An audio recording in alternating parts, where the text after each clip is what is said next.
হয়েছে। হেদায়েতের মালিক তো আমার বন্ধু না, হেদায়েতের মালিক হইলাম আমি আল্লাহ। কে? আমি আল্লাহ। আমি যাকে হেদায়েত দেই সে হেদায়েত পায়, আর যাকে হেদায়েত দেই না সে কোনদিন হেদায়েত পাবে না। এই জন্য রাসূল বলছে কিয়ামতের ময়দানে জাহান্নামের ভিতরে যত লোক জাহান্নামে যাইবে সবার চাইতে ন্যূনতম সাজা, সহজ সাজা হবে আবু তালেবের। কেমন সাজা হবে? নবীকে পাঠাইছে মানুষকে সঠিক পথ দেখার জন্য, সঠিক রাস্তা দেখার জন্য। আমার আল্লাহ কয় কুল কুনতুম তুহিব্বুনাল্লাহ ফাত্তাবিউনি ইউহিব্বুকুমুল্লাহ ওয়া ইয়াগফির লাকুম যুনুবাকুম আল্লাহু গফুরুর রহিম। হে রাসূল জানাইয়া, যদি আমি আল্লাহকে ভালোবাসতে চাই, আমি আল্লাহর মহব্বত পেতে চাই, তাহলে যেন আপনার অনুসরণ অনুকরণ করে, আপনার হুকুম মতো চলে, আপনার কথা যেন তারা শুনে, আপনি যেভাবে চলতে বলবেন সেভাবে যেন চলে। আপনি জানিয়ে আসছেন যেন আটকাইয়া ধরে, আপনি যা নিষেধ করছেন তা যেন অর্জন করে। তবে তারা আমি আল্লাহর ভালোবাসা পাবে। শুধু তাই না, আমি তাদের অপরাধ সমূহ, আমি তাদের গুনাহ সমূহ আল্লাহ মাফ করে দিব। আল্লাহ পাকের নবী রাসূল, আল্লাহ পাকের রাসূলকে আমাদের মাঝে পাঠাইছে সত্য ধর্ম দিয়া, কিন্তু আবু জাহেল নবীর কথা মানতে পারে না। ওর কপালে ইসলাম ছিল না, কপালে ধর্মদিন ছিল না, ও নবীকে নবী বলে স্বীকার করে নাই। আল্লাহর প্রতি ঈমান আনতে পারে নাই। আল্লাহ পাক ওর কপালে হেদায়েতের লেখে নাই। রাসূলের চাচা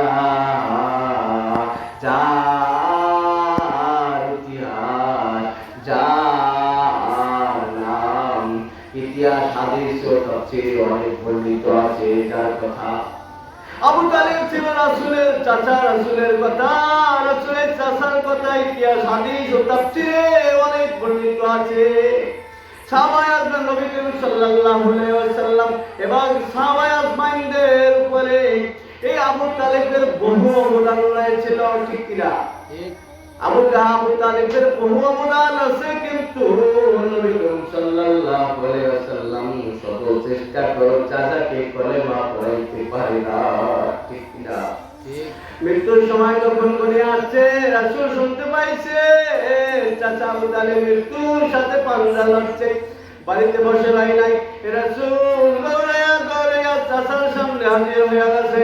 চাচার সামনে যাইছে, তার শিওরে বৈশা কান্দে আর বলে, ও বড় চাচা, আমার জন্য এত কষ্ট করছে, আমার জন্য তো ত্যাগ স্বীকার করছে, এত সাহায্য সহযোগিতা করছেন, এত উপকার করছেন, কিন্তু আমি নবী দ্বারা কিয়ামতের ময়দানে মুসিবতের সময় যেদিন সূর্যটা মাথার উপরে চলে আসবে, বাবা ছেলের পরিচয় দেবে না, বাবা ছেলে বাবার পরিচয় দেবে না, মা সন্তানের মধ্যে পরিচয় থাকবে না, সবাই নাপচি নাপচি বলবে, সূর্যের তাপে মাথার চান্দি ফাইটা মধুগুলো লইতে থাকবে।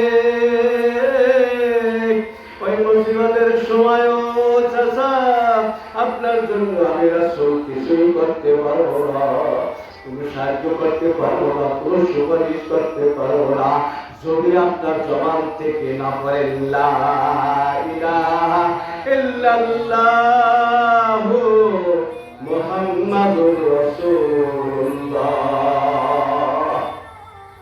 চাচা কয়, চাচা বলে, যদি লোকেরা না বলতো, লোকেরা বলবে আমি মৃত্যুর ভয় ভ্রাতুষ পুত্রের কলেমা পড়েছি, এই ভয় যদি না থাকতো আজকে আমি কলেমা পড়িয়া তোমার অন্তরকে শীতল করিয়া দিতাম।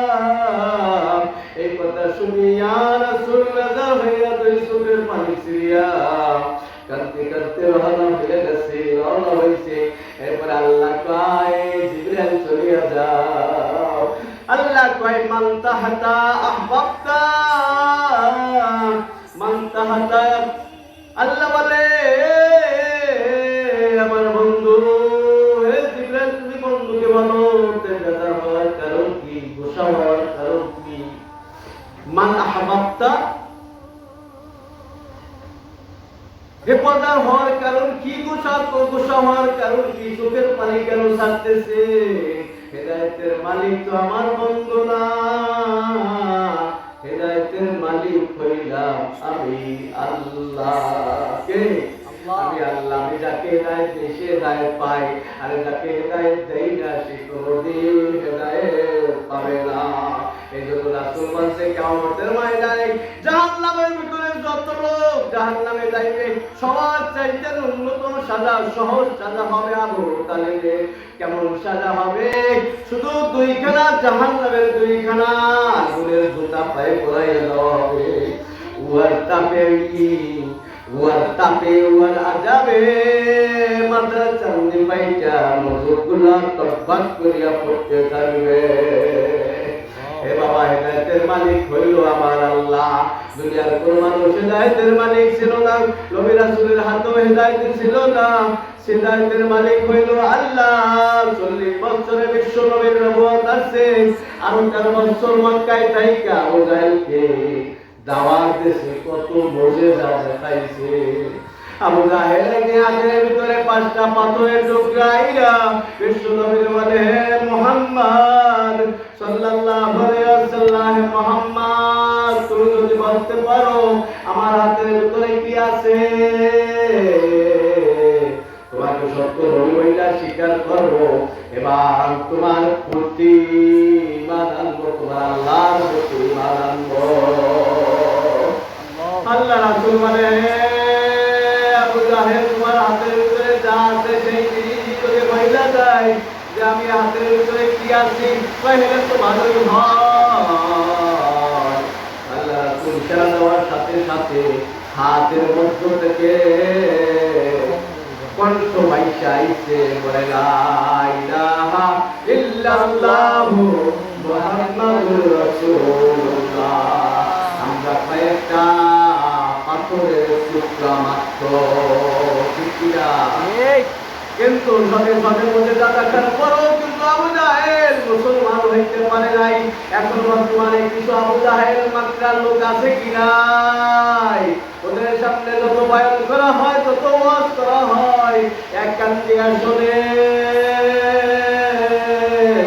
আরেক কান দিয়া ভাড়াইয়া যায়। আমলের গাইতো বসে না, আর আমলও করে না। দুনিয়া খান্নার জন্য পাগল, রাত্রে 1টা বাজে ঘুমায় না, খেলার জন্য পাগল, অর্থের জন্য পাগল, সম্মানের জন্য পাগল, টাকা পয়সার জন্য পাগল, হওয়ার জন্য পাগল। আমার আল্লাহ কয় পাগল আমার জন্য মতে আসে কে মস্তে মাসুদ আজ শাহ মারে